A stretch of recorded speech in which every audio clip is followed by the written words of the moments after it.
नमस्कार दोस्तों, मैं मिस्टर एक बार फिर हम आपका मोस्ट वेलकम करते हैं इस चैनल पर डबल ए एकेडमी के इस प्लेटफॉर्म पर। तो आज के सेशन में, आज के टॉपिक में हम लोग का जो आज का सेशन है, आज का टॉपिक है, हम लोग लेकर चल रहे हैं जो सीरीज आईयूपीएससी नॉमेनक्लेचर। तो आईयूपीएससी नॉमेनक्लेचर में हम लोग आज पढ़ने वाले हैं आगे के जो टॉपिक है, कंटेंट है, जिसको हम लोग आज देखेंगे और उसको हम लोग आगे ले चलते हैं, कंटिन्यू करते हैं आज के सेशन, आज के टॉपिक। और इस सेशन में देखते हैं कि आईपीएससी नामकरण करने के लिए हमें किन किन बातों को ध्यान देना है और उन बातों के माध्यम से हम किसी भी कार्मिक यौगिकों का नामकरण आसानी से कर सकते हैं। ठीक है, तो चलिए स्टार्ट करते हैं अपने प्रीवियस क्लास को एक बार लेते हुए। जैसे हमने पढ़ा था कार्बनिक रसायन, यानी कि रसायन विज्ञान, रसायन विज्ञान की वह शाखा जिसमें हम लोग केवल कार्बनिक यौगिकों का अध्ययन करते हैं, उस हम लोग कहते हैं कार्बनिक रसायन। रसायन विज्ञान की वह शाखा जिसके अंतर्गत हम लोग कार्बनिक यौगिकों का अध्ययन करते हैं, उस हम लोग कहते हैं कार्बनिक रसायन। जैसे कि मेथेन, एथेन, प्रोपेन और ब्यूटेन और पेंटेन, हेक्सेन, हेप्टेन, ऑक्टेन, इस तरीके से करके बहुत सारे ढेर सारे यौगिक हैं। मेथेन, एथेन, प्रोपेन और ब्यूटेन, इस तरीके से बहुत से यौगिक हैं। और इसके बाद स्टार्ट होता है हम लोग का कार्बनिक रसायन में मुख्यतः 3 प्रकार के सूत्र होते हैं, इसके बारे में भी बातें हुई है। जैसे मूलानुपाती सूत्र, यानी किसी यौगिक में उपस्थित कोई जो यौगिक है उसमें उपस्थित जो परमाणु या फिर अणु होते हैं, अणु होते हैं, उसके सरल अनुपात से बनने वाला जो सूत्र होते हैं, किसी यौगिक में उपस्थित तत्व या परमाणु के सरल अनुपात से जो सूत्र बनता है वो मूलानुपाती सूत्र कहलाते हैं। जैसे हमको मिला था बेंजीन, जो बेंजीन होते हैं C6H6, ये अणु सूत्र है। इसके मूलानुपाती जो सूत्र होंगे C और H, यानी इसके में कार्बन और हाइड्रोजन का जो अनुपात है वो 6:6 है। तो इसका जब सरल अनुपात निकाला जाएगा तो 1:1 क्या आएगा, यानी कि C1 होगा और H1 यानी कि CH मिल जाएगा। इसके बाद हमारे पास एक यौगिक है जिसका नाम है अणु सूत्र। इसको हम लोग पढ़ेंगे अणु सूत्र का डेफिनेशन कि अणु सूत्र क्या होते हैं। तो किसी यौगिक में उपस्थित तत्व या परमाणु के सरल अनुपात से जो सूत्र बनते हैं उसे हम लोग कहते हैं मूलानुपाती सूत्र। लेकिन अणु सूत्र जो होते हैं, किसी यौगिक में उपस्थित तत्व या परमाणु के वास्तविक अनुपात से जो सूत्र बनता है वो अणु सूत्र कहलाते हैं। संरचना सूत्र की अगर हम लोग बात करते हैं तो किसी यौगिक में उपस्थित तत्व या परमाणु के उनके व्यवस्थित क्रम को प्रदर्शित करते हैं कि उसमें उनके व्यवस्था को कैसे प्रदर्शित किया जाएगा। यानी संरचना सूत्र में उपस्थित, हम लोग कहते हैं किसी यौगिक में उपस्थित तत्व या परमाणु के व्यवस्था को प्रदर्शित करता है कि वो किस तरीके से एक दूसरे से जुड़े होते हैं। ठीक है, हमने पढ़ा था जैसे यौगिक में ग्लूकोज ले लिए थे, बेंजीन ले लेते हैं, एथेन ले लेते हैं। तो इसके जो अणु सूत्र होते हैं ग्लूकोज के C6H12O6। और इसके मूलानुपाती सूत्र में कार्बन, हाइड्रोजन और ऑक्सीजन के जो अनुपात होंगे 6:6 यानी कि 1 मिलेगा। यहाँ पे सरल सूत्र जब निकालेंगे तो 1, 2 और 1, यानी कि इसमें एक ऐसी संख्या जोड़ी है जो सब में कॉमन हो। तो 1 है, 2, इसमें 6 कॉमन है, 6 को निकालेंगे तो 1, 2 और 1 मिलेगा, यानी कि 1, 2, 1। ठीक है, बेंजीन की अगर बात करेंगे, बेंजीन का सूत्र होता है C6H6। इसमें अगर अनुपात निकाला जाएगा तो 6 और 6 संबंधित 6 के अनुपात में तो हमें मिल जाएगा कितना, 1/1, यानी कि 1 और 1। एथेन का जोड़ सूत्र होते हैं C2H6। इसमें अगर हम अनुपात निकालेंगे तो कार्बन का अनुपात आपको मिलता है 2 और हाइड्रोजन का अनुपात मिलता है कितना, 6। जो 2 संबंधित 6 को हम लोग लिख सकते हैं क्या चाहिए, 1 संबंधित कितना, 3 मिल जाएगा, यानी कार्बन 1 ले जाएगा और हाइड्रोजन 3 ले जाएंगे।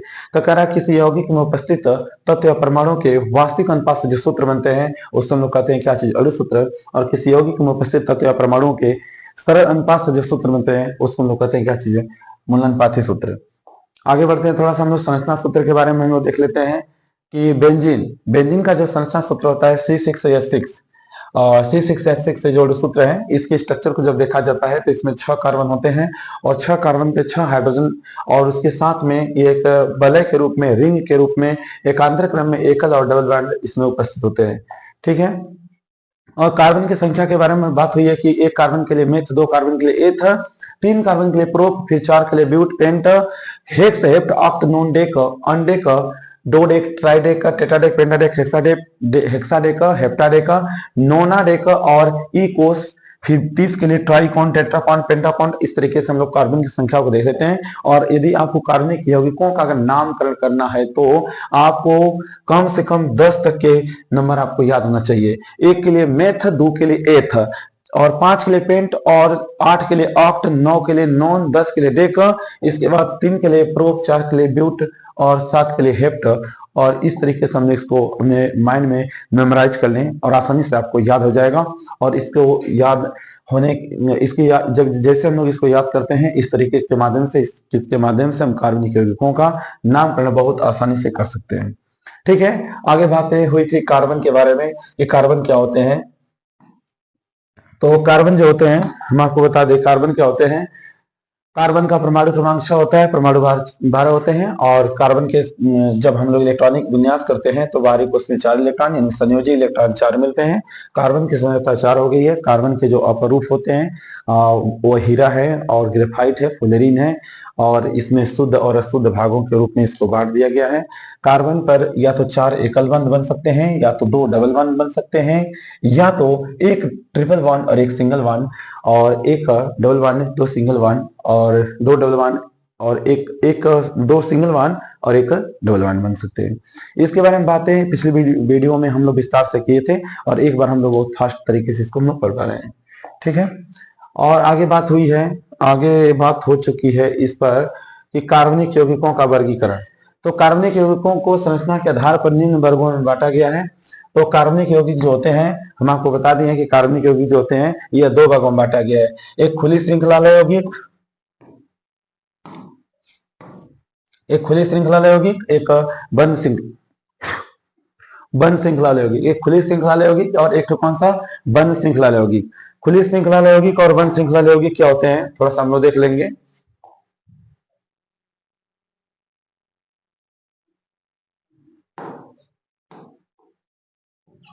चलो देखिए, खुली श्रृंखला यौगिक का मतलब होते हैं कि ऐसे कार्बनिक यौगिक जिसमें 2 सिरे पाए जाते हैं और दोनों सिरा एक दूसरे से बंधे नहीं होते हैं, ओपन होते हैं, और पहला और अंतिम कार्बन एक दूसरे से डायरेक्ट नहीं जुड़े होते हैं। उस लोग कहते हैं क्या चीज, खुली श्रृंखला वाले यौगिक कहते हैं। ठीक है, खुली श्रृंखला वाले यौगिक। ठीक है, थोड़ा सा देख लिया जाए खुली श्रृंखला वाले यौगिक क्या होता है।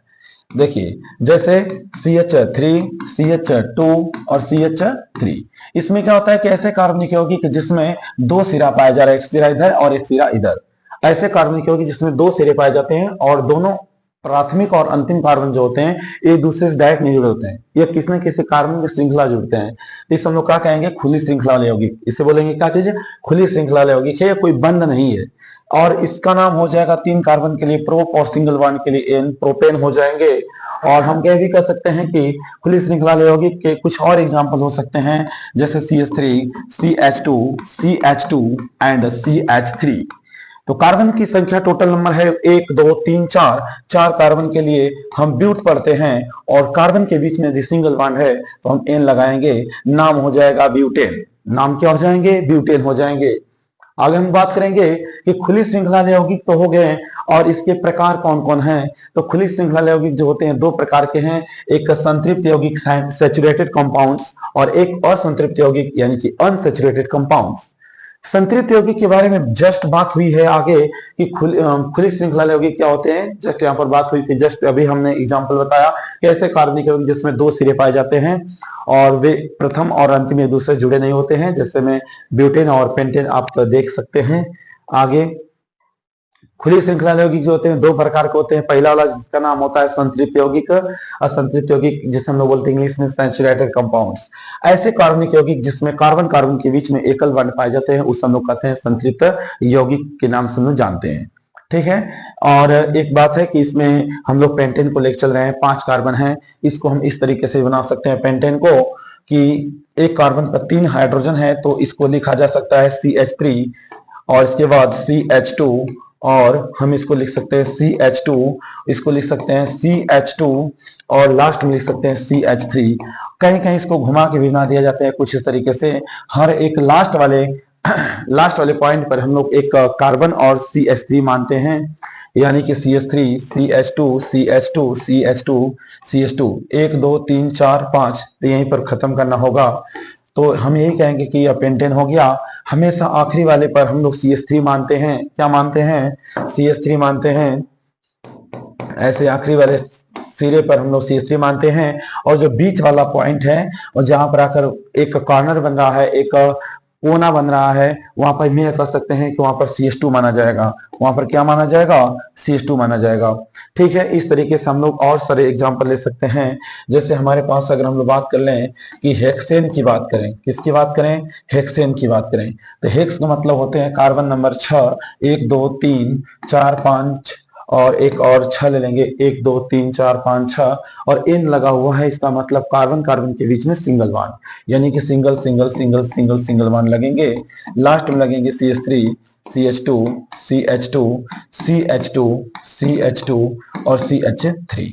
तो यानी 6 कार्बन के लिए आपको मिल जाएगा हेक्सेन। क्या मिल जाएंगे, हेक्सेन मिल जाएंगे। आगे बात हुई है कि संतृप्त यौगिक, तो बात हुई ही थी, और साथ में हम लोग क्या मिल गया, असंतृप्त यौगिक, अनसैचुरेटेड कंपाउंड। अनसैचुरेटेड कंपाउंड क्या होते हैं कि ऐसे यौगिक, ऐसे कार्बनिक यौगिक जिसमें कार्बन कार्बन के बीच में डबल बॉन्ड या तो ट्रिपल बॉन्ड पाए जाते हैं। ठीक है, या तो डबल बॉन्ड पाए जाएंगे, या तो ट्रिपल बॉन्ड पाए जाएंगे, या तो दोनों बॉन्ड हो सकते हैं, यानी सिंगल बॉन्ड केवल नहीं होना चाहिए। ये मतलब हम ये भी कर सकते हैं, आप एक बात को फिर ध्यान रखेंगे कि ऐसे कार्बनिक यौगिक जिसमें सिंगल बॉन्ड भी हो सकता है, डबल बॉन्ड भी हो सकता है, ट्रिपल बॉन्ड भी हो सकते हैं, लेकिन डबल या ट्रिपल बॉन्ड का होना जरूरी है, अन्यथा केवल सिंगल बॉन्ड होगा तो संतृप्त यौगिक हो जाएंगे। तो इस कार्बनिक यौगिक जिसमें डबल और ट्रिपल बॉन्ड भी उपस्थित होते हैं, उसे हम लोग कहते हैं क्या चीजें, असंतृप्त यौगिक कहते हैं। और डबल बॉन्ड होगा तभी भी हमारा असंतृप्त यौगिक होगा, और ट्रिपल बॉन्ड होगा तभी भी असंतृप्त यौगिक होगा, दोनों हो जाएंगे तभी भी असंतृप्त यौगिक होगा, लेकिन केवल सिंगल बॉन्ड होंगे तो सब लोग संतृप्त यौगिक के नाम से जानेंगे। तो ऐसे कार्बनिक यौगिक जिसमें कार्बन कार्बन के बीच में द्विबंध या त्रिबंध उपस्थित होते हैं, उसे हम लोग क्या कहते हैं, असंतृप्त यौगिक कहते हैं। जैसे आपको मिल गया एग्जांपल एथेन, यानी कि 2 कार्बन और 2 कार्बन के, एथीन की बात कर रहे हैं, जैसे 2 कार्बन है और दोनों कार्बन के बीच में डबल बॉन्ड क्या लगा दिया जाए, डबल बॉन्ड लगा दिया जाए। 2 कार्बन है, दोनों के बीच में डबल बॉन्ड, और यहाँ पे लग जाएगा H2, यहाँ पे लग जाएंगे क्या चीज, H2, नाम हो जाएगा एथीन। क्या हो जाएंगे, एथीन। यहाँ पर हो गया क्या चीज, प्रोपीन। ठीक है, आगे ठीक है, एथीन प्रोपीन। अब हम लोग पढ़ेंगे क्या चीज है कि बंद श्रृंखला यौगिक किसे कहते हैं। हम आते हैं एक बार ट्री में, आपको दिखा देते हैं फिर से कि where is my tree, my dear friends, please look on the screen. देखिएगा यहाँ पर, हाँ यहाँ पर हम लोग देख पा रहे हैं क्या चीज है कि खुली श्रृंखला यौगिक 2 प्रकार के, संतृप्त और असंतृप्त, खत्म हो गया। अब हम पढ़ रहे हैं क्या चीज, बंद श्रृंखला यौगिक, और इनके प्रकार हम लोग पढ़ लेते हैं कि बंद श्रृंखला यौगिक क्या होते हैं, या फिर इसको हम लोग कहते हैं चक्रीय यौगिक, जो चक्र के रूप में उपस्थित होते हैं। और इसी यौगिक को 2 भागों में बांटा गया, एक समचक्री और एक विषम चक्री, और एक एलिसाइक्लिक, एक एरोमेटिक यौगिक। फिर इसके बाद इस संरचना को हम पढ़ने के बाद आगे बढ़ेंगे। अभी हम पढ़ेंगे क्या चीज है, चक्रीय यौगिक। और चक्रीय यौगिक 2 प्रकार का, समचक्री, विषम चक्री, और समचक्री यौगिक एलिसाइक्लिक और एरोमेटिक। विषम चक्री के कोई प्रकार नहीं है। आगे चलते हैं टॉपिक पर हम अपने। Just my dear friends, most welcome to you on double A academy platform. तो आइए बिना देरी किए हम लोग आगे आ जाते हैं अपने टॉपिक पर।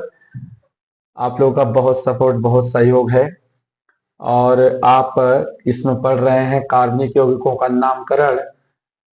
तो बिना देरी किए आ जाइए अपने टॉपिक पर, जिसका हमें इंतजार है, बंद श्रृंखला वाले यौगिक। यानी कि बंद श्रृंखला वाले यौगिक, इसको हम लोग बोलते हैं चक्रीय यौगिक, बोले तो इंग्लिश में क्लोज चैन कंपाउंड। क्लोज चैन कंपाउंड्स क्या होते हैं, क्लोज चैन कंपाउंड यानी कि ऐसे कार्बनिक यौगिक जो चक्र के रूप में उपस्थित होते हैं, उसे हम लोग कहते हैं क्या चीज है, बंद श्रृंखला वाले यौगिक। क्या बोलते हैं भाई, बंद श्रृंखला वाले यौगिक बोलते हैं। ठीक है, इसमें कम से कम 3 कार्बन का होना आवश्यक है भाई। इसमें कम से कम 3 कार्बन का होना आवश्यक है। अगर 3 कार्बन नहीं होगा तो यह बंद श्रृंखला नहीं बन पाएगा। अगर हम 3 कार्बन नहीं लेंगे तो बंद श्रृंखला कैसे बनेगा। बंद श्रृंखला बनाने के लिए कम से कम 3 कार्बन का होना आवश्यक है।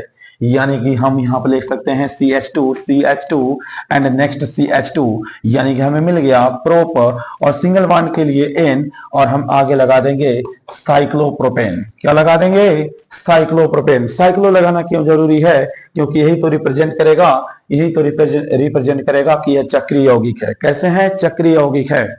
यानी कि हम कह सकते हैं साइक्लोप्रोपेन। साइक्लोप्रोपेन 3 कार्बन के लिए प्रोप, और कार्बन कार्बन के बीच में सिंगल बॉन्ड है तो इन लगने वाले हैं। कार्बन कार्बन के बीच में सिंगल बॉन्ड होगा तो इन लगेगा, और डबल बॉन्ड है तो इन लगेंगे, डबल बॉन्ड है तो इन लगेंगे, और ट्रिपल बॉन्ड है तो आइन लगेगा। ट्रिपल बॉन्ड है तो क्या लगने वाले हैं, आइन लगने वाले हैं। अच्छा, आगे बढ़ते हैं। चक्रीय यौगिक 2 प्रकार के होते हैं। जैसे अभी तो बात ही रुकिए थोड़ा इसमें कम से कम 3 कार्बन का होना आवश्यक है। और इसके जो एग्जाम्पल है साइक्लोप्रोपेन, कुछ और एग्जाम्पल देखो, और भी हम लोग बात करेंगे, साइक्लोब्यूटेन की बात करेंगे, साइक्लोब्यूटेन की भी बात कर लें फिर जस्ट इसकी साइक्लोब्यूटेन क्या होता है। How many carbon are present in the cyclobutane compounds, butane, but में मतलब है होते हैं कि 4 कार्बन, ब्यूट मीन्स क्या होते हैं, total number of the carbon 4, 1 2 3 4। And हम और क्या करेंगे, ये तो ओपन बन रहा है, हमें तो क्लोज बनाना है, क्लोज, तो क्लोज के लिए क्या करेंगे, आमने सामने और ऊपर नीचे हम लोग बना देंगे और इसको सिंगल सिंगल बांड से हम लोग सुसज्जित कर देंगे, सजा देंगे इसको। और आपको मालूम है कि एक कार्बन पर 2 अगर सिंगल बांड है तो 2 और बांड बन सकते हैं, क्योंकि कार्बन पर जो बंधों की संख्या होती है वो टोटल 4 होती है, जो आपको बताया गया है जस्ट पहले के क्लास में कि कार्बन पर 4 एकल बंध बन सकते हैं, कार्बन पर 2 डबल बांड बन सकते हैं, कार्बन पर 1 डबल बांड और 2 सिंगल बांड, या तो 1 ट्रिपल बांड और 1 सिंगल बांड बन सकते हैं। ठीक, जैसे कि आप यहाँ पर देख सकते हैं, यह हमारा एक्स्ट्रा पॉइंट है, और एक्स्ट्रा पॉइंट में हम यह आपको बता सकते हैं कि एक्स्ट्रा पॉइंट में हम आपको यह बता सकते हैं कि इसके माध्यम से आप देख पाएंगे कि बॉन्ड किस तरीके से लगाए जाते हैं। और भी कुछ बातें जानिएगा कि अगर कार्बन कार्बन के बीच में सिंगल बॉन्ड है तो नाम में हम इन लगाते हैं, और कार्बन कार्बन के बीच में डबल बॉन्ड है नाम में क्या लगाते हैं, इन, और कार्बन कार्बन के बीच में ट्रिपल बॉन्ड अगर आ गया है तो उसमें पढ़ते हैं क्या चीज है, आइन लगाते हैं, क्या लगाते हैं, आइन लगाते हैं। चलिए साइक्लोब्यूटेन का स्ट्रक्चर हम लोग देखते हैं। पहले यहाँ पर लग जाएंगे CH2 और CH2, CH2 और CH2 लग जाएंगे। 4 कार्बन के लिए हम पढ़ रहे हैं क्या चीज, ब्यूट, सिंगल बॉन्ड के लिए N, लेकिन साइक्लो लगाना ना भूलो क्योंकि यह बंद श्रृंखला वाला है, इसलिए इसको हम लोग बोलेंगे साइक्लोब्यूटेन। और इसको हम इस तरीके से भी स्ट्रक्चर बता सकते हैं कि यह भी स्ट्रक्चर हमारा साइक्लोब्यूटेन का ही है। दूसरा एग्जांपल हम पढ़ेंगे साइक्लोपेंटेन, और साइक्लोपेंटेन का स्ट्रक्चर एक लगभग टेम्पल के जैसे बनेगा, मंदिर के जैसे बनेगा, मंदिर के जैसे बनेगा।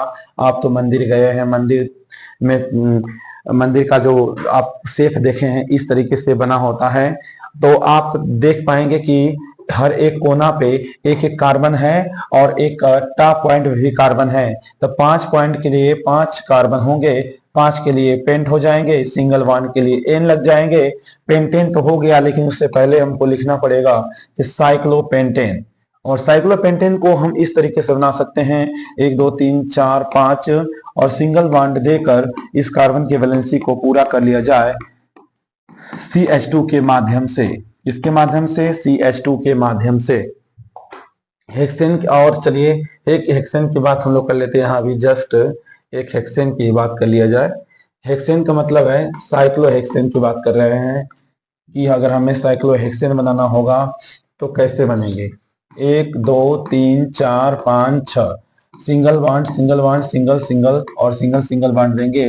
यहाँ पे बनेगा H2 और यहाँ भी बनेंगे H2, यहाँ भी बनेंगे H2, यहाँ भी बनेंगे H2 और यहाँ भी होंगे H2। इसका नाम होगा साइक्लो। और 6 कार्बन के लिए हेक्स और सिंगल बॉन्ड के लिए एन। देखिए 6 कार्बन के लिए हमने हेक्स लिखवाया आपको, और 6 के लिए हेक्स हो गया, और कार्बन कार्बन के बीच में जब सिंगल बॉन्ड होता है तो हम एन लगाते हैं, नाम हो गया हेक्सेन। लेकिन यह बंद श्रृंखला के रूप में, इसलिए साइक्लो लगाना जरूरी होगा। इसे हम बोल सकते हैं चक्री हेक्सेन, या तो हम कह सकते हैं साइक्लोहेक्सेन। और एक बात याद रखिएगा कि इस चैप्टर में हम मैक्सिमम यौगिकों का नाम इंग्लिश में ही लिखेंगे, क्योंकि इंग्लिश और हिंदी नाम दोनों का एक ही होता है सेम, तो इसमें डरने की कोई बात नहीं है। Cyclohexane, cyclohexane.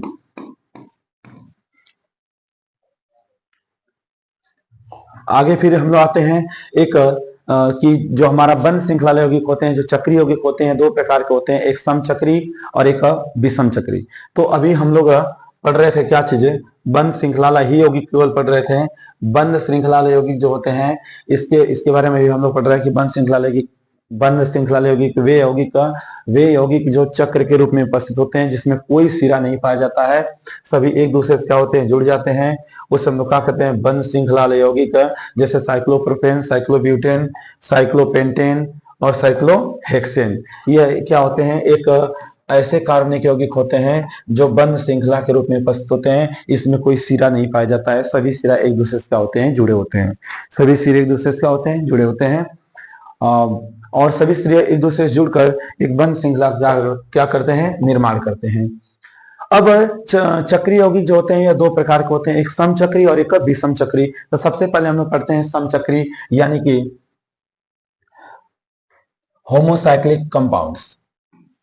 होमोसाइक्लिक कंपाउंड्स, इसको हम लोग क्या पढ़ते हैं, होमोसाइक्लिक कंपाउंड्स। चलिए ठीक है, इसे हम लोग बोल देंगे homocyclic compound. Homocyclic compounds, homocyclic compounds क्या है? समचक्रीय यौगिक किसे कहते हैं? एकदम सिंपल, एकदम हलवा है भैया, क्वेश्चन एकदम सिंपल और हलवा है। ठीक है, देखिए बंदा इधर, आप लोग हैं किधर, आइए देखते हैं इधर। ऐसे चक्रीय यौगिक जिसमें केवल कार्बन के ही श्रृंखला पाए जाते हैं, यानी कि हम कह सकते हैं कि ऐसे कार्बनिक यौगिक जिसमें केवल कार्बन और हाइड्रोजन यानी कि कार्बन के श्रृंखला क्या होते हैं, उपस्थित होते हैं, समचक्रीय यौगिक कहलाते हैं। जैसे में हम कह सकते हैं क्या चीज है, CH2 single one CH2 single one CH2, इसको पढ़ते हैं क्या चीज है, साइक्लोप्रोपेन। क्या पढ़ेंगे, साइक्लोप्रोपेन। आगे बात होगी CH2 single one CH2 single one CH2 single one CH2 single one, इसको हम लोग कहेंगे क्या चीज है, साइक्लोब्यूटेन। क्या बोलेंगे, साइक्लोब्यूटेन। या फिर इसको हम पढ़ देंगे साइक्लोपेंटेन। क्या पढ़ देंगे, साइक्लोपेंटेन कर देंगे। चलिए इसको पढ़ देंगे साइक्लोपेंटेन बोल सकते हैं। ठीक है, साइक्लोपेंटेन कर सकते हैं। ठीक है, साइक्लोपेंटेन। चलिए, तो ऐसे चक्रीय यौगिक जिसमें केवल कार्बन के ही श्रृंखला पाए जाते हैं उसे हम लोग कहते हैं क्या चीज, समचक्रीय यौगिक। जिसे एग्जाम्पल के रूप में साइक्लोप्रोपेन, साइक्लोब्यूटेन, साइक्लोहेक्सेन, साइक्लोऑक्टेन, साइक्लोडेकेन, इस तरीके से हम एग्जाम्पल और भी बना सकते हैं। और हम कह दें कि इस स्ट्रक्चर का नाम क्या होगा, तो आप बता सकते हैं कि इस स्ट्रक्चर का नाम क्या हो सकता है। देख लिया जाए, एक कार्बन, 2 3 4 5 6 7 8 9, यानी कि हम कह सकते हैं 9 के लिए नॉन एन। क्या कह सकते हैं, नॉन एन कहेंगे, लेकिन उसके पहले क्या लगाना होगा, साइक्लो नॉन एन। क्या बोल सकते हैं, साइक्लो नॉन एन बोल सकते हैं। ठीक है, चलिए समचक्री के बाद आता है कौन से, विषम चक्री यौगिक। कौन यौगिक आते हैं, विषम चक्री यौगिक आते हैं। First I will changing the thumbnail my dear friends. चलिए देखिएगा, इसका हम बैकग्राउंड चेंज किए, कलर बहुत लाइट था इसलिए हमने इसको चेंज कर दिया, डीपली कर दिया। चलिए, विषम चक्रीय यौगिक यानी हेटेरोसाइक्लिक कंपाउंड्स। ठीक, ऐसे चक्रीय यौगिक जिसमें कार्बन के श्रृंखला के अतिरिक्त यानी कार्बन के अतिरिक्त इसमें ऑक्सीजन, नाइट्रोजन और सल्फर भी उपस्थित होते हैं। ऑक्सीजन, नाइट्रोजन और सल्फर परमाणु भी क्या होते हैं, उपस्थित होते हैं, विषम चक्रीय यौगिक कहलाते हैं। जैसे हमारे पास एक एग्जांपल है, जैसे हम देख सकते हैं कैसे बनाएंगे, CH single one double one और CH और CH।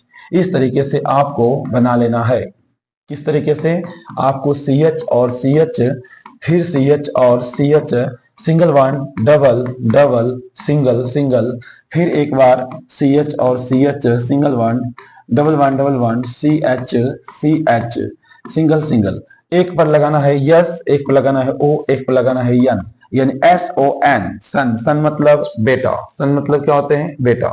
तो एक का नाम है थायोफिन, एक का नाम है थायोफिन, एक का नाम है थायोफिन, फ्यूरान, फ्यूरान, और एक का नाम है पाइरोल। क्या नाम है, पाइरोल इसका नाम है। First remember this compounds name. आप यह कह सकते हैं कि इस कार्बनिक यौगिकों का नामकरण इस तरीके से कैसे पड़ा है, या हम कह सकते हैं कि वैज्ञानिकों के स्वेच्छा यानी खुद के इच्छा के अनुसार वैज्ञानिक लोग इसका नाम रखें। इस कार्बनिक यौगिकों का नाम विषम चक्रीय यौगिक। ऐसे चक्रीय यौगिक जिसमें कार्बन के श्रृंखला के अतिरिक्त हम कह सकते हैं ऑक्सीजन, नाइट्रोजन, सल्फर भी उपस्थित होते हैं। ऐसे चक्रीय यौगिक को हम विषम चक्रीय यौगिक के नाम से जानेंगे। और हम ये कह सकते हैं क्या चीजें, कि थायोफिन, फ्यूरान और पाइरोल। थायोफिन, फ्यूरान और पाइरोल हो जाएंगे। ठीक है, अच्छा आगे बढ़ते हैं। समचक्रीय यौगिक भी क्या होते हैं, दो प्रकार के होते हैं, एक एलिसाइक्लिक, एक एरोमेटिक होते हैं। तो एलिसाइक्लिक में क्या होता है कि ऐसे चक्रीय यौगिक जिसमें कार्बन केवल सिंगल बॉन्ड पाए जाते हैं, कार्बन की श्रृंखला होते हैं लेकिन उसमें केवल सिंगल बॉन्ड पाए जाते हैं, एलिसाइक्लिक। जैसे ऐसे समचक्रीय यौगिक जिसमें कार्बन कार्बन के मध्य केवल एकल बंध उपस्थित होते हैं, एलिसाइक्लिक यौगिक कहलाते हैं। ठीक है, अब इसके एग्जाम्पल हो जाएंगे क्या चीजें, बेंजीन, साइक्लोहेक्सेन। तो साइक्लोहेक्सेन यहाँ पर हो गया, इसमें केवल ऐसे चक्रीय होगी जिसमें कार्बन कार्बन के सॉरी स्टूडेंट्स, ऐसे कार्बनिक होगी जिसमें हम कह सकते हैं कि ऐसे समचक्रीय होगी जिसमें केवल एकल बंध उपस्थित होते हैं, उसमें हम कहते हैं साइक्लोहेक्सेन। साइक्लोहेक्सेन को हम कह सकते हैं क्या चीजें कि हर एक कोना पे, हर एक कोना पे क्या है, हर एक कोना पर क्या है, इसका मतलब है CH2। क्या है यहाँ पर, CH2। आगे देखते हैं इसका स्ट्रक्चर कैसे बन सकते हैं। चलिए हम हटा देते हैं, हटा के यहीं पर लगा देते हैं CH2। चलिए भाई आ जाइए, इरेजर, इरेजर कहाँ गया, आ जाओ इरेजर, और पेंसिल को ले लिया जाए। CH2 सिंग, चलो इससे अच्छा तो बता ना ही दिया गया होता। CH2 CH2 CH2 CH2 CH2 और CH2, single single single single single single one, इस तरीके से बन गया। इसको हम लोग कहेंगे क्या चीज, साइक्लोहेक्सेन। तो साइक्लोहेक्सेन जब साइक्लिक कंपाउंड है तो हम ये भी कह सकते हैं साइक्लोहेप्टेन, साइक्लो डेकेन, साइक्लोऑक्टेन। इस तरीके से बहुत से भी यौगिक हो सकते हैं, बहुत से भी यौगिक हो सकते हैं। चलिए 1 2 3 4 5 6 7, यानी कि हो गया क्या चीज है, cycloheptane, heptane हो जाएंगे, साइक्लोहेप्टेन हो जाएंगे, साइक्लो क्या हो जाएंगे, हेप्टेन हो जाएंगे। चलिए एरोमेटिक यौगिक क्या होते हैं, एरोमेटिक यौगिक ऐसे कार्बन, ऐसे यौगिक होते हैं, एरोमेटिक यौगिक एक ऐसा यौगिक होता है जिसमें कम से कम 6 कार्बन, जिसमें कम से कम कितने कार्बन होते हैं, जिसमें कम से कम 6 कार्बन होते हैं, और 6 कार्बन एक दूसरे से, जिसमें 6 कार्बन हो, और वे 6 कार्बन क्या करते हैं, एक दूसरे से एक वलय के रूप में, एक रिंग के रूप में एकांतर क्रम में single double single double single double bond से जुड़े होते हैं। और इस कार्बन की वैलेंसी आपको पूरा करना होगा, तो हम जानते हैं कि हर एक कोना पे, हर एक कोना पे CH लगाना पड़ेगा, यह बेंजीन का स्ट्रक्चर बनेगा। बेंजीन का स्ट्रक्चर एक और तरीके से बना सकते हैं कि 1 2 3 4 5 6 single double single double single double और सिंगल बॉन्ड करके हाइड्रोजन हम लगा देंगे, यहाँ पे हाइड्रोजन लगा देंगे। और आगे हम बात करेंगे इसको कि यह साइक्लो, यह क्या है, साइक्लो हेक्स एन है, क्या है, साइक्लो हेक्स, गलत हो गया, साइक्लो, इसको ऐसे कर दीजिएगा। अगर इसका नाम अगर हम लोग रखेंगे तो नाम थोड़ा सा बड़ा हो जाएगा, इसको हम ऐसे भी कर सकते हैं साइक्लो, और 6 कार्बन के लिए हेक्स। और बात यह है कि 1 नंबर का कार्बन, फिर 2 नंबर का, फिर 3, फिर 4, फिर 5, फिर 6 नंबर कार्बन। यहाँ पर हम नहीं ले रहे हैं क्योंकि हम लोग कहीं वहां से स्टार्ट करते हैं कार्बन की काउंटिंग जहां पर कोई डबल बॉन्ड लगा हो, और डबल बॉन्ड लगे हो, साथ में कोशिश करते हैं कि डबल बॉन्ड जिधर जा रहे हैं उधर से हम लोग काउंटिंग करते हैं, ठीक है। तो 1 नंबर पे, 1 नंबर पे, और 1 नंबर पे डबल बॉन्ड माना जाएगा, 2 पे नहीं, 3 पे माना जाएगा, 4 पे नहीं, 5 माना जाएगा। तो हम कहेंगे साइक्लोहेक्स, फिर 1 1 3 5 और ट्राई इन, इसका नाम इतना हो सकता है, साइक्लोहेक्स 1 3 5 ट्राई इन। वैज्ञानिक लोग कहें कि इतना बड़ा नाम मत रख, डायरेक्ट रख दो, डायरेक्ट साइक्लो, इसको डायरेक्ट रख दो, इसका नाम बोल दो केवल बेंजीन। क्या बोल दो, केवल बेंजीन बोल दीजिए, ठीक है, इसका नाम क्या बोल दीजिए, बेंजीन। तो ये भी बेंजीन क्या है, एक एरोमेटिक यौगिक है, इसको जब जलाया जाता है तो काले धुएं के साथ जलती है। और तो ही बता रहा है कि ऐसे कार्बनिक यौगिक जिसमें कम से कम 6 कार्बन का होना आवश्यक है, और वह 6 कार्बन एक दूसरे से एकांतर क्रम में एकल व डबल बॉन्ड के माध्यम से क्या होते हैं, जुड़े होते हैं, जिसमें 6 कार्बन, जिसमें 6 कार्बन एक दूसरे से एकांतर क्रम में एकल यानी single double single double single double bond से क्या होते हैं, जुड़े होते हैं, क्या होते हैं, जुड़े होते हैं, और क्या कहलाते हैं, हेक्सीन। क्या कहलाते हैं, हेक्सीन। क्या हो जाएगा, हेक्स।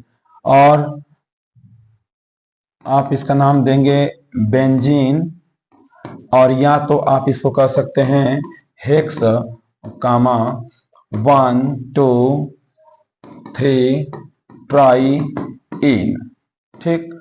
और अंकों और अक्षर के बीच में हाइफन लगाते हैं, और केवल अंकों के बीच में कामा कब लगाते हैं, जब हम किसी कार्बनिक यौगिकों का IUPAC नामेनोमेचर लिखते हैं तब, ठीक। ये बेंजीन हो गया। आइए हम लोग एक बार एरोमेटिक यौगिक के बारे में डिस्कशन कर लेते हैं।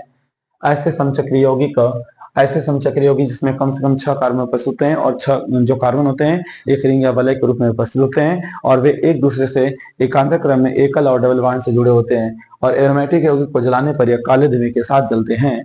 आपने देखा होगा टायर को जब जलाया जाता है तो काले धुएं के साथ जलता है और उसकी जो काली होती है हमारे हाथों में कार्बन जो होते हैं आके चिपक जाते हैं, लग जाते हैं, हाथ हमारा काला हो जाता है। बेंजीन भी एग्जाम्पल है, टॉल्यूइन की एग्जाम्पल है। बेंजीन के स्ट्रक्चर के बारे में बात करेंगे तो बेंजीन का स्ट्रक्चर कुछ बन जाएगा कुछ ऐसे और अंदर रिंग भी बना सकते हैं। इस रिंग का आशय होता है कि इस बेंजीन के अंदर एकांतर क्रम में एकल और डबल बॉन्ड को रिप्रेजेंट करते हैं, प्रदर्शित करते हैं। ठीक है, कुछ इंपॉर्टेंट बातें हैं जो हम इस पर नोट नहीं किए हैं, आप हो सकता है कि अपने कॉपी में या तो रफ के पेज पर सबसे पीछे नोट कर सकते हैं कि बेंजीन में जो रिंग होते हैं वो एकांतर क्रम में एकल व डबल बॉन्ड को क्या करते हैं, रिप्रेजेंट करते हैं, प्रदर्शित करते हैं। ठीक है, टॉल्यूइन की अगर बात हम लोग कर लेते हैं तो बेंजीन के रिंग का जैसा ये बनने वाला है, एक हाइड्रोजन गायब करके वहां पर लगा दिया जाएगा CH3, टॉल्यूइन बन जाएगा। फिनॉल की बात करेंगे, बेंजीन के रिंग में ही है सब कुछ और H को बैलेंस करके H को हटा करके OH लगा देंगे, नाम हो जाएगा फिनॉल, नाम हो जाएंगे फिनॉल। चलिए आगे बढ़ते हैं हम लोग इसी सेशन में। जैसे हम लोग बात करेंगे कि एलिफैटिक यौगिक एक आ गया स्ट्रक्चर, एक टॉपिक, एक कंटेंट कि एलिफैटिक यौगिक क्या है। तो वे कार्बनिक यौगिक जिसको जलाने पर या सफेद धुएं के साथ जलते हैं एलिफैटिक यौगिक कहलाते हैं और इसमें एकल बॉन्ड भी होते हैं। ठीक है ना, इसमें क्या होते हैं, एकल बॉन्ड होते हैं। एथिल ब्रोमाइड, क्या हो गया, एथिल ब्रोमाइड, C2H5Br और एस्टोन हो गया, एथेन हो गया, फिर इसके बाद मेथेन हो गए, ये सब क्या है। अपवाद के रूप में एक है क्लोरोफार्म जिसे हम लोग बोलते हैं CHCl3, यह निश्चेतक उत्पन्न करता है। आदमी को अगर हमें किडनैप करना है तो आप एक काम करो, कपड़े पर क्लोरोफार्म गिरा करके आप उसे किडनैप कर सकते हैं। उसके जब फेस लगाया जाएगा जब वह सांस लेगा तो स्मेल के माध्यम से, इसके स्मेल के माध्यम से उसको निश्चेतन उत्पन्न होगा और निश्चेतन उत्पन्न होगा तो इसका मतलब ये हुआ कि निश्चेतन उत्पन्न होने से वो बेहोशी हालत में आ जाएगा, उसको किडनैप किया जा सकता है। क्लोरोफार्म CHCl3, क्लोरोफार्म एक एलिफैटिक यौगिक होते हुए भी यह जलाने पर काले धुएं के साथ जलते हैं, इसलिए एक्सेप्शन हो गया है, अपवाद हो गया है। ठीक है, इसलिए क्या हो गया है, अपवाद हो गया है। ठीक है, हम आगे पढ़ लेते हैं क्या चीज, क्रियात्मक समूह क्या होता है, क्रियात्मक समूह क्या होते हैं। तो क्रियात्मक समूह कहते हैं क्या चीज की, परमाणु या परमाणु का वह एक समूह होते हैं जो अधिकांश अभिक्रियाओं के लिए उत्तरदायी होते हैं। बता रहा है क्या चीज, परमाणु या परमाणु का वह समूह जो अधिकांश अभिक्रिया के लिए उत्तरदायी होते हैं, क्रियात्मक समूह कहलाते हैं। क्रियात्मक समूह में हम कहेंगे कि एक हाइफन लगा के OH लगा देंगे और इसको बोलेंगे कि यह एल्कोहल समूह है। कौन समूह है, यह एल्कोहल समूह है, यह एल्कोहल समूह है। शराब वाला समूह है, वाइन वाला समूह है और स्पिरिट वाला समूह है, हाइड्रोक्सी समूह भी बोल सकते हैं, एल्कोहल समूह कर सकते हैं।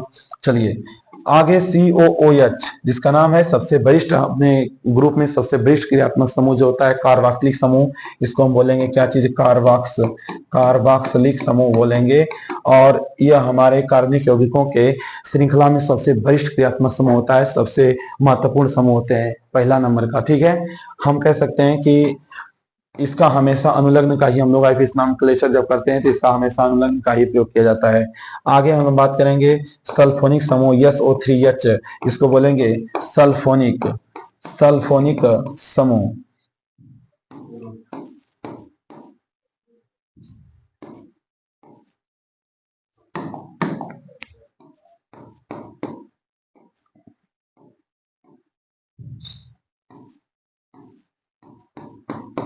चलिए सल्फोनिक ग्रुप हो जाएगा SO3H, सल्फोनिक समूह। तो ऐसे ही ढेर सारे ग्रुप हैं, सल्फोनिक समूह, एस्टर समूह, ईथर समूह, एल्कोहल समूह, कार्बोक्सिलिक समूह, साइनो का होता है CN समूह और इसको हम साइनो समूह बोलते हैं। एल्डिहाइड समूह CHO हो गया। इसके बाद हाइड्रोजन ग्रुप यानी कि क्लोरो फ्लोरो ब्रोमो आइडो, ऐसे भी बहुत सारे हैं। ठीक ना, तो ये सब क्या होते हैं, क्रियात्मक समूह होते हैं। क्रियात्मक समूह का एक हम टेबल पढ़ने वाले हैं, उस टेबल को जब बढ़िया से उसका अध्ययन कर लेंगे तो हम सभी प्रकार के क्रियात्मक समूहों का, कार्बनिक यौगिकों का नामकरण हम आसानी से कर लेंगे। सभी प्रकार के क्रियात्मक समूह यानी कार्बनिक यौगिकों का नामकरण हम लोग कर सकते हैं। एक आ रहा है हमारे सामने एल्किल समूह। व्हाट इज एल्किल ग्रुप, यानी एल्किल ग्रुप क्या होते हैं। हम कह सकते हैं क्या चीज कि जब एल्केन से जब एल्केन से एक हाइड्रोजन परमाणु यानी हाइड्रोजन परमाणु का प्रतिस्थापन, हाइड्रोजन परमाणु का निष्कासन होते हैं, ठीक, निष्कासन होते हैं तो प्राप्त समूह कौन समूह कहलाता है? एल्किल समूह कहलाते हैं। कौन समूह कहलाते हैं? एल्किल समूह कहलाते हैं। ठीक, जैसे हमारे पास एक एल्केन समूह है। एल्केन का मतलब हमारे पास CnH2n+2 एल्केन है और इसमें से क्या करना है? एक हाइड्रोजन गायब करना है तो मिलेगा CnH2n+1। अभी हम जस्ट इस पर डिस्कशन करने वाले हैं कि अभी जस्ट हम लोग इस डिस्कशन करने वाले हैं कि अभी जस्ट डिस्कशन नहीं होने वाला भाई कि एल्केन क्या होता है, एल्कीन क्या होते हैं, एल्काइन क्या होते हैं, इस तरीके से हम लोग इस पर बात करने वाले हैं। यह हो गया एल्केन का फार्मूला, एल्केन, और यहाँ पर है एल्किल, एल्किल। और इसमें हम एग्जांपल देखेंगे तो देगा CH4 और जब इसमें से एक H निकाल लेंगे तो मिल जाएंगे CH3, हो जाएगा मेथिल। क्या हो जाएगा? इसका नाम मेथिल और यहाँ पे इसका नाम है मेथेन। इसका नाम क्या है? मेथेन है। यानी एल्किल समूह किसे कहते हैं? जब एल्केन से हाइड्रोजन परमाणु का प्रतिस्थापन किसी अन्य ग्रुप के द्वारा होता है तो जो हमें समूह मिलते हैं वह समूह हमारा एक एल्किल समूह होता है जो आर से रिलेटेड, यानी एल्किल समूह को हम आर से प्रदर्शित करते हैं। इसे हाइफन करके आर से प्रदर्शित किया जाता है। इसे आर से प्रदर्शित करते हैं, आर से प्रदर्शित करते हैं। ठीक, चलिए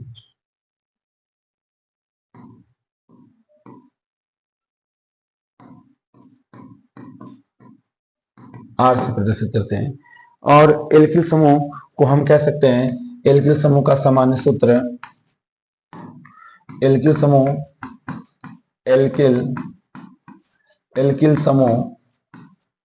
का सामान्य जो सामान्य सूत्र होते हैं वो होता है CnH2n+1।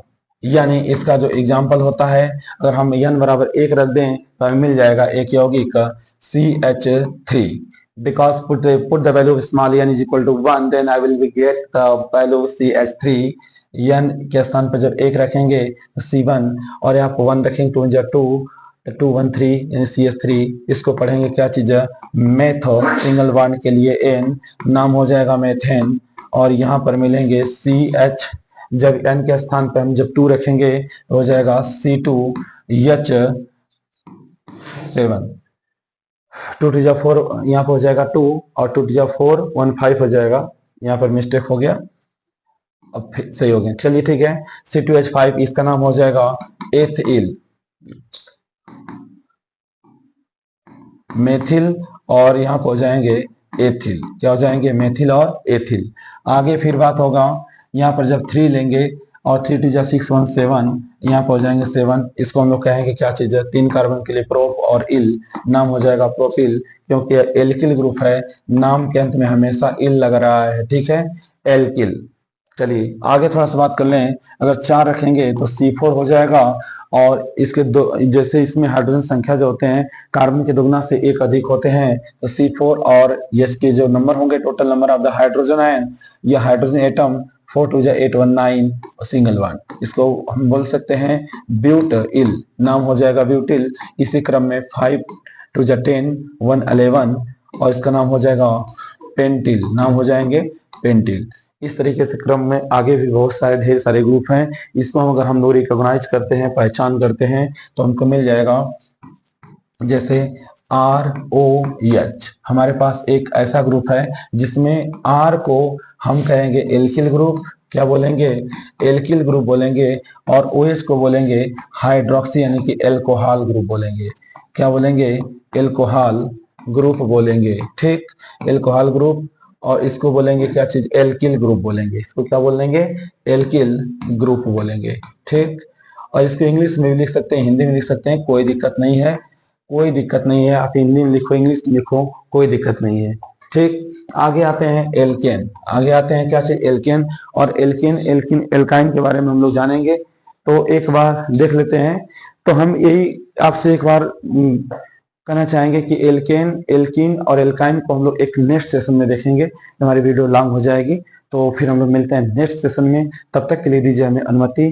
Thank you my dear students, thank you for watching this video. फिर मिलते हैं एक नेक्स्ट सेशन में। तब तक हंसते रहिए, मुस्कुराते रहिए और हमारा इंतजार करते रहिए।